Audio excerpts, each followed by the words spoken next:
Vous qui avez des blessures intérieures, il y a une grande réponse dans la présence de Dieu.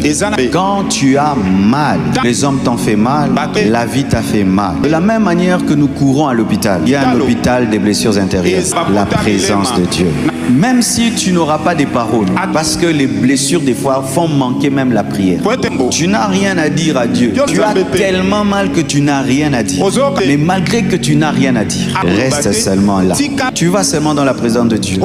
Dis, Seigneur, je ne sais pas te parler, mais je suis seulement là. Tu vas sentir la présence de Dieu qui va toucher même ta blessure. Je vous invite dans la présence de Dieu. Je vous invite dans la présence de Dieu. Je vous invite dans la présence de Dieu. Et j'aimerais te dire ceci.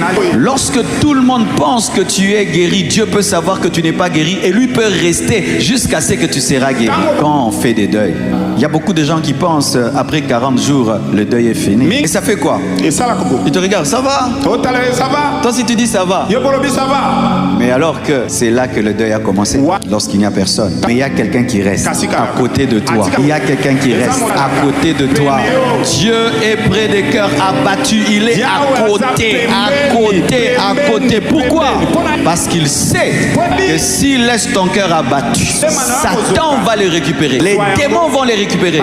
Le monde de ténèbres va les récupérer. Et tu vas faire des dégâts. La plupart des gens qui font pleurer le monde sont des gens dont les blessures n'ont pas été guéries. Un cœur blessé blessera toujours. Un cœur blessé blessera toujours.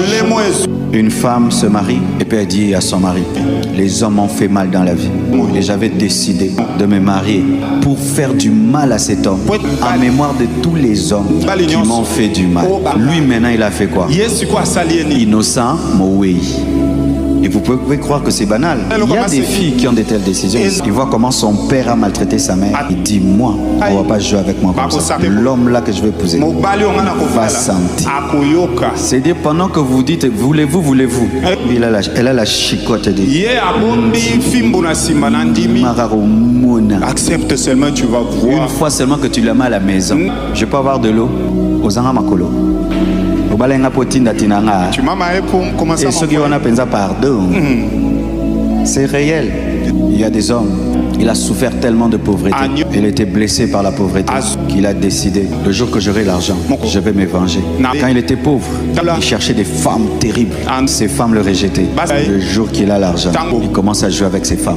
C'est qu'on voit des hommes, il couche avec une femme, il prend une photo. Il couche avec une femme, il prend une photo. Pourquoi? C'est la vengeance. Soyez guéris. Sinon vous allez blesser les gens. Soyez guéris.